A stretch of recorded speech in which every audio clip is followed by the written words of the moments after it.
Greetings, Starfighters. Still Season 5, still black and white, still doing mobster movies, and still in 1942 apparently, because that was the year of the last movie, and that was the year of this movie, Boss of Big Town. Not really much to say about it here.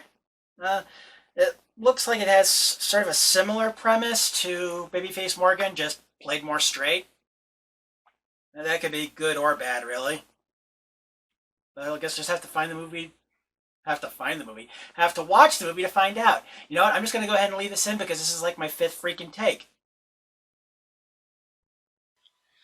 Alright, so I have watched Boss of Big Town, and boy howdy was I wrong in the video. Whew, boy. This is nothing like Babyface Morgan. That's what I get for not reading the thing before recording. I went off the last little bit of the summary, sort of the end of the paragraph here, and then my mind just filled in the blanks very badly. The plot summary, the actual plot, courtesy of the DVD case, the norm for this season. In this rousing crime drama, a hard-nosed gang of criminals attempts to move in on local food distribution channels. Vowing to break down their strong-arming operation is heroic city market official Michael Lynn, who hopes to disbar the racket by removing the operation head from power. Lynn's scheme is to infiltrate the gang as an incompetent stooge on the government's payroll, unmask the leader's identity, and then make his deadly move. Of course, the only person he kills in the movie, he does so in self-defense, but it's the 40s. The Hays Code was in place back then. Anyway, in case you haven't already noticed, we are doing the screen caps taken from Windows Media Player thing this episode again. I think it might be safe to assume the whole season is going to be like that. These are pretty obscure movies. I've covered older ones than this on the show before, but all of those turned up much more results in Google Images. Though I did get more for this one than the last one, so it's not so bad. We open with a guy getting out of bed and talking to his maid shortly after getting dressed, and oh man, this audio transfer. It is so crackly. I'll be lucky if I know what's being said a lot of the time. If this were a silent film, of course, that wouldn't be an issue, but for a movie with sound, you generally want to hear the dialogue. Well, unless you're Christopher Nolan, apparently. There was something about avocados in there, I made out that much. Insert jokes about millennials here, to which I say, okay, boomer. Moving on. The guy leaves his apartment and enters a hallway with a set of elevators at the end that I swear is the same set as one of the ones used in Babyface Morgan, just with some slight alterations. We do learn the guy's name during a clear patch of audio, and he's the Michael Lynn from the plot summary. We go from that to the garage of the building, and the first, turns out only, non-white person we've seen all season. By only, I mean only one in this movie. Who, sadly, is asleep on the job and has no dialogue. Stereotypes, yay. At least it wasn't a white actor in blackface. I'm honestly dreading that that's going to happen in one of these older movies that I cover on this show. Lynn is brought to the house of some rich guy, and they discuss something involving wholesaling and food distribution, and honestly, I could barely follow it. Not only is the sound still grainy as fuck, but the characters talked really fast. Normally, this isn't an issue for me. Fast dialogue is nothing new to a guy who's seen multiple Kevin Smith movies, and every episode of Gilmore Girls at least twice, but it helps when the audio of said dialogue is clear. I got the general gist of the scene. Rich guy in the bathrobe was trying to get Lynn to go in on something that would make both of them money while shorting customers, and Lynn politely tells the rich guy to stuff it. I suppose that's all I really need to know, but if I only cared about the most vital information in a movie, why would I bother watching it? I could just go to the wiki page if it has one, or I could watch a show like mine. I guess it's lucky that I need to watch the movie for this show, huh? After this, we meet a precocious child. This could go either way. She could either be very cute or incredibly annoying. One scene, and I'm already leaning towards annoying, though Lynn is little better. He is incredibly dismissive of the kid, who is only there with her father because someone, a babysitter I'm guessing, didn't show up. And, oh jeez, it just hit me. This is going to be one of those movies where a character's arc is them learning to be nicer to children. Ay, just what I want in a mobster movie. Schmaltz. Lynn goes to one of the stalls in his market to find the employee who runs it beaten up pretty badly, and after calling an ambulance, learns that another stall had a bunch of its food items smashed up by strange men. Obviously goons working for the rich guy from earlier. And I'm going to keep calling him the rich guy. They did use his name in the movie. I know they've used his name in the movie, even before this point, but I just could not understand it because of how crackly the audio transfer was.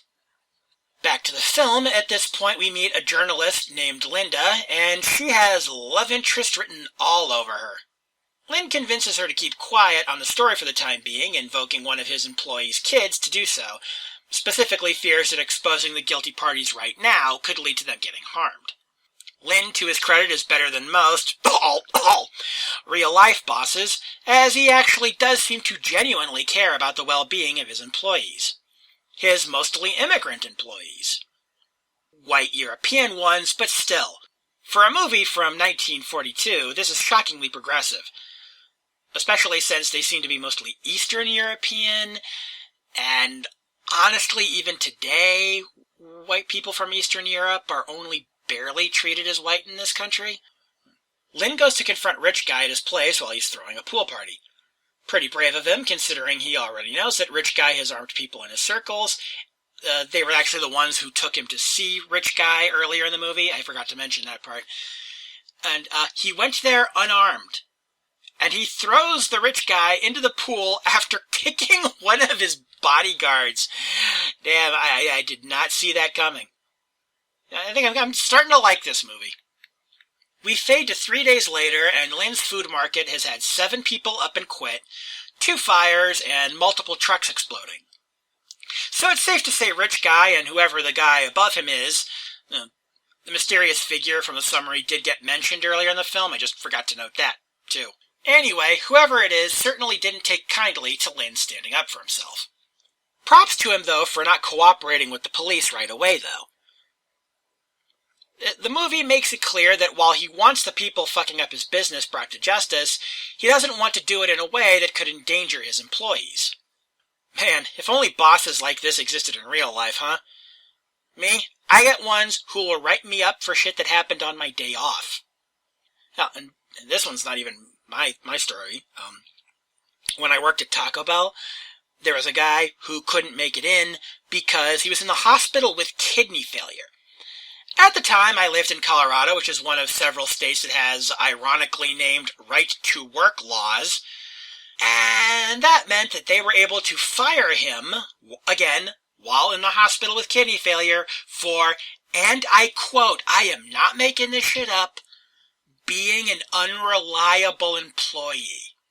Just dwell on that for a second, and then understand completely why I want to dismantle capitalism. Moving on. Lynn also is smart enough to not go it completely alone. He does have the aid of Linda, plus a little help from a neighbor of his who happens to be a doctor. I think they said his name a few times already, but again, the sound on this DVD transfer is not great. Although I think I'm actually kind of starting to get used to it. Speaking of the transfer, the video gets a little wonky in the next bit. It looks like Lynn is talking to an attorney connected to the food market, and it looks like said attorney's daughter has an interest in Lynn. And this better not lead to a love triangle, that's all I'm saying at this point. The attacks on the market escalate, with bricks being thrown at drivers, and dairy farms having something done to them with acid. The film transfer is really warped during this sequence, but even without the details, that is still a yikes, because, acid and dairy farm aren't necessarily words you want going together, unless acid is preceded by lactic, but anyway. I noticed something at this point in the script. We are at the halfway point of the movie, and a little kid from earlier hasn't turned up again. Anyway, there's some nonsense here with the lawyer's daughter and with Linda that is honestly just dragging the picture down, so I'm going to ignore it as much as I can. As expected, Lynn ends up having to look after the little girl from earlier in the film. This happens after the sound quality has gotten worse, unfortunately. It's also around here, much later than I expected, that the infiltration method in the plot summary finally happens. Again, considering that they put it on the back of the DVD, I kind of expect it to happen sooner. What happens once Lynn has infiltrated the organization? By infiltrated, I mean he pretends to finally decide to go along with what they've been wanting him to do. It all goes by a little too quickly for my tastes, but the reveal of the guy who's behind the rich guy does make sense, while still being surprising, which is what a good twist should do. Remember that, aspiring writers, the twist has to make sense in hindsight. This is actually doubly important with red herrings, because if you have your red herring characters say things that would only make sense if they were actually the bad guy, revealing that they're not the bad guy just makes what they said to make them the red herring incredibly stupid. Just remember that. I'm a little off topic now. Okay, so should I go ahead and say it here? I mean, this movie is pretty easy to find online since it's fallen into the public domain. Or at least it looks like it has. It could just as easily be a case where the copyright holder just doesn't give enough of a fuck to have it taken off YouTube. Now, okay, I'll spoil it. It turns out it was the lawyer, the one whose daughter had the crush on Lynn. She gets wounded at one point, which prompts the lawyer to turn himself in, only to get gunned down by the rich guy, who in turn gets shot by Linda. Oh, right. It was Linda who shot him. So actually, Lynn doesn't kill anybody. Okay, so why does the plot summary on the back of the DVD case talk about his deadly move? Because he literally does not kill anybody. And well, regardless, the third act, the final act, it does play out better than I'm making it sound. Random thoughts I had while watching the movie. Some of the humor in this film holds up pretty well. It's not a comedy, but there are still a few jokes here and there, mainly to sort of break up the tension, establish characters, stuff like that. Linda's hat from her early scenes in the film may be period appropriate, but it's still goofy. The thing I predicted where Lynn ends up caring about the kid does happen, but is handled better than a lot of movies made 40 years after this one would, so I won't complain too much. I will complain, however, about how it took them way too long to make it clear that the girl's father had actually freaking died. What the hell, movie? I mean, Lynn had been looking after this girl for, I think, in-universe, a week, maybe longer, before we get a line of dialogue saying that, oh no, her father wasn't still in the hospital, he would dead. Oh, I shouldn't have used that accent. That was racist of me, wasn't it? If it was, leave a comment in the comments. Final verdict. I liked this movie for the most part, but I think I'd have liked it more if it weren't for all the sound problems. It also could have done without the plot cul-de-sac of the lawyer's daughter having a crush on the main character that quite literally gets resolved in minutes of screen time. Still, on the whole, I'm pretty sure I'm putting this above Babyface Morgan in the rankings. So, that's it for the Boss of Big Town. See you next episode when we're covering a movie called Gangs, Inc. Inc, I-N-C period, not I-N-K. Have fun. Stay safe.